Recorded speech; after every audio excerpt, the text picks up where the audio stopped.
first question is, why is Jim Lewis located in the Central Valley? Well, Jim Lewis was born in the Central Valley, in Tulare, though we didn't really live there. We lived in Tipton at the time, where my dad was an engineer for Golden Gate Creameries in the middle of the Depression.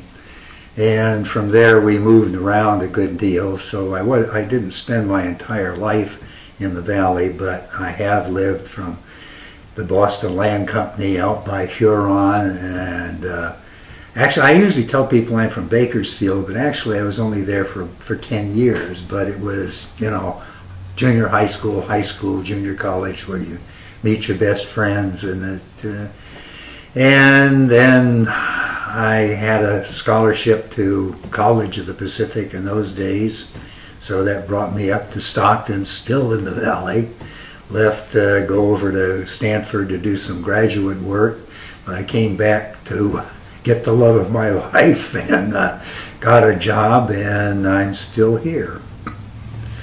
How did you get started in art? Like, what was the beginnings? I don't know. It's something that I like to draw and do those things when I was a kid, and people encouraged me.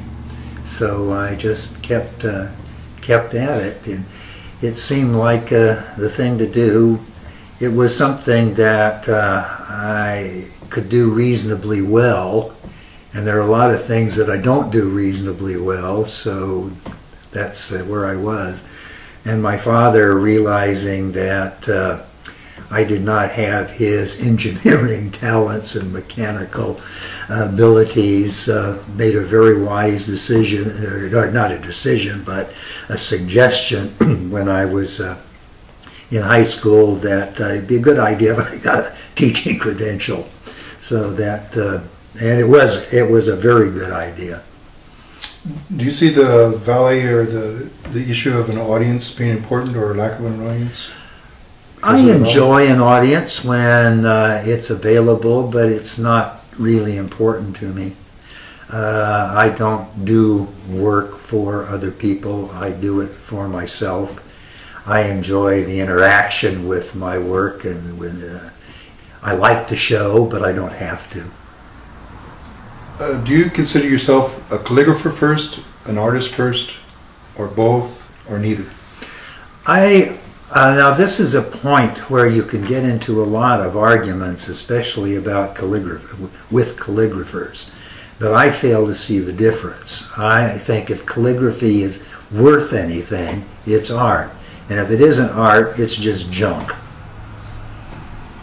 So, do you consider lettering and calligraphy the same? Well, there is, it's generally agreed there's a technical difference between lettering and calligraphy. Lettering is drawing of letters. Letters that, or technically, if it takes more strokes than the letter has parts, it's lettering. And calligraphy is what it says, beautiful writing. As far as influences, who, as far as teachers, has influenced you? I was fortunate to have a lot of good teachers. I think the first one was my high school art teacher, Ruth Heil Emerson, who was this wonderful lady who knew all kinds of incredible things. She looked like a sort of a dowdy headmistress, but she was into a lot of far-out stuff, and she gave me some really good early foundations. She was not a calligrapher, but she did know how to use a show card brush, and I learned to use a show card brush before I did almost anything else, and it stood me very well. And then when I got up to College of the Pacific, the art department was really very small in those days, but Richard Reynolds and Earl Washburn were not only teachers, but they became good friends, and I always remember they were both very kind to me. When I was going to go to graduate school, Dick Reynolds drove me over to Stanford, made an appointment to see the dean who was there, got me the fellowship, and then after having gotten to Stanford, Matt Kahn was an enormous influence on me, my advisor. And I mentioned, I think when we were doing the commentary on the slides on that watercolor, Edward Farmer, a marvelous man who I enjoyed a great deal. I only was at Stanford for the 3 quarters because all my pants were worn out and I had to get that master's and go back to work. So, but it was a very good year. What year was it, the 50s? 54, 55. Yeah. What influences have you had besides teachers, like, for example, travel? What's the influence on you?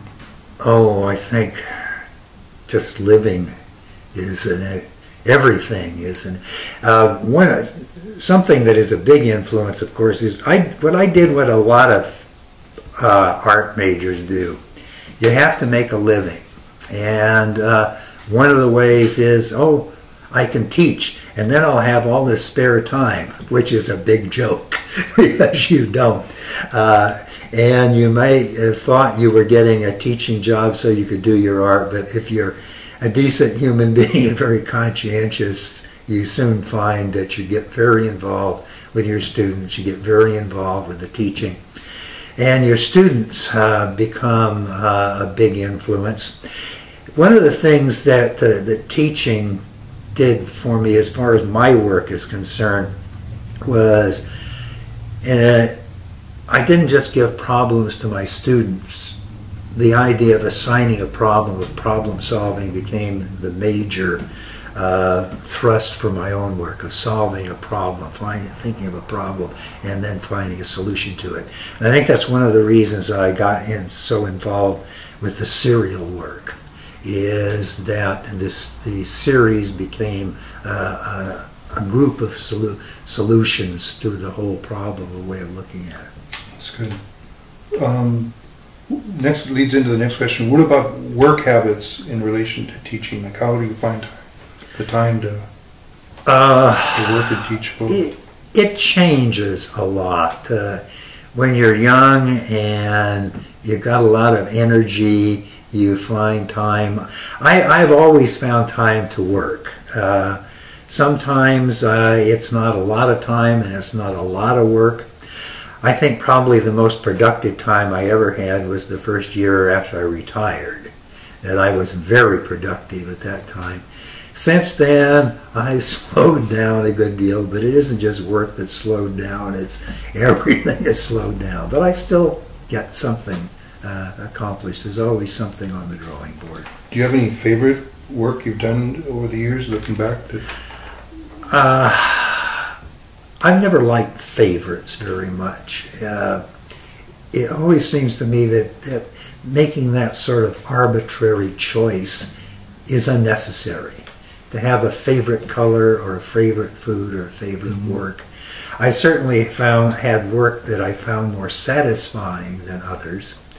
But that changes over time, just like artists that appeal to you a great deal at one time in your life were a little thin, others that you didn't take very seriously become very important, and I think the same thing happens with your own work. There was a piece of work that for one of the slideshows that you chose that I didn't care much for at all, but then looking at it with the thought, I like it pretty well now. Where are you going next artistically? Where's your next? I haven't the faintest idea. That would be terrible. I don't know. I think I mentioned at some point while we were doing these interviews that I have a lot of really great ideas, but they usually become far too ambitious and don't work out too well. It's better if I work without just sitting down and starting in. I have a lot more success. The more I plan, the more I fail. What advice do you have for future or young calligraphers? None. They've got to find their own way. I found mine, and I think everybody has to. I think if somebody came to me and said, this is what I'm doing and this is where I'd like to go, I might have some, but general advice, I don't think so. I think that's it, Jim. Class is over.